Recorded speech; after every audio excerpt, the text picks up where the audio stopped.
สวัสดีทุกคนสำหรับวิดีโอนี้เนาะเราจะมาแนะนำเกี่ยวกับการถอนผ่านภายนอกถอนจาก Bittrex ไปหา Binance เป็นแนวไหนเห็นแนวไหนนั่นมาเบิ่งน้ำกันเลยนะขั้นตอนแรกเนาะให้ทุกคนไปที่3ขีดเบื้องซ้ายมือ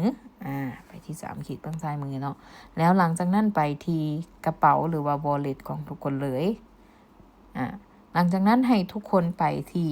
withdraw เนาะเบื้องขวามือไปที่ withdraw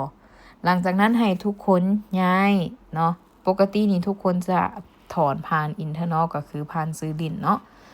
และถ้าหากว่าเขาจะถอนผ่าน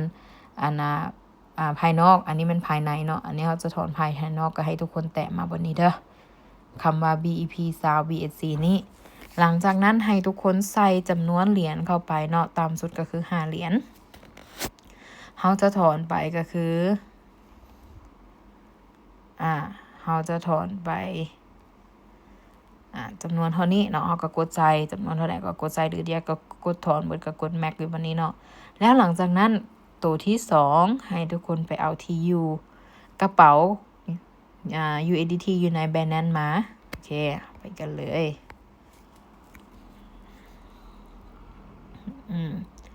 หลังจากนั้นให้ทุกคนไปที่ซ้ายอันที่ขวามือเนาะบนคำว่า access วันนี้หรือว่ากระเป๋าเงินนั่นแหละแล้วหลังจากนั้นให้ทุกคนแตะเข้าไปกระเป๋า USDT ของทุกคนเนาะมันจะมีอยู่ทั้ง funding มีทั้ง support แล้วแต่ทุกคนจะเอาเข้าไปเนาะแต่ทางนี้จะเอาเข้าไปผ่านกระเป๋า support เนาะเอาก็มาเลือกเอากระเป๋า USDT เลยหลังจากนั้นมันจะให้ทุกคนสังเกตไปทั้งลุ่มเนาะมันจะมีคำว่า add USDT send USDT แล้วก็ transfer เขาจะเข้าไปคำว่า add ตัวสีเหลืองนี่เนาะ add ก็คือเพิ่มเหรียญเข้ามาเนาะแต่เข้าไปหลังจากนั้นมันก็จะถามว่าเขาสิโอนผ่านทางไหนเนาะสำหรับเขานี่แม่นโอนผ่านเชนเนาะ on chain deposit ก็กดเข้าไปเลยตัวทำอิฐหลังจากนั้นมันจะขึ้นเชนมาให้เขาเลือกเขาก็กดเลือกเลยเขาก็เลือกตัวทำอิฐตัวนี้เนาะบ่แม่นว่าตัวทำอิฐขึ้นมาตัวใดก็อยากให้ทุกคนเลือกตัวคำว่า BNB Smart Chain BEP 20ให้แตะเข้าไปจะขึ้นรูปร่างหน้าตามาแบบนี้ก็คือโค้ดและ QR กระเป๋าของเฮาให้เฮาเข้าไป copy เนาะไผสะดวกแล้วใดก็เฮ็ดได้เลยแต่ว่าแนะนำก็คือ copy อยู่บนนี้เพื่อเอาเลขที่กระเป๋ามา copy ปึ๊บเนาะหลังจากนั้นเฮาก็กลับไปที่ Bittrex ของเฮาให้ทุกคนวางเนาะ enter delivery เนาะ delivery address ใส่นี่กด paste หลังจากนั้นบนนี้ก็ใส่คำอธิบายอีกอย่างก็ได้เนาะใส่คำอธิบายอีกอย่างก็ได้เข้าไปแล้วก็บนนี้ก็ไปเอารหัส 2FA มาวางใส่รหัส 2FA อยู่ใน Bittrex ของเราแล้วเนาะกดวางและหลังจากนั้นก็กดส่งบนนี้เลย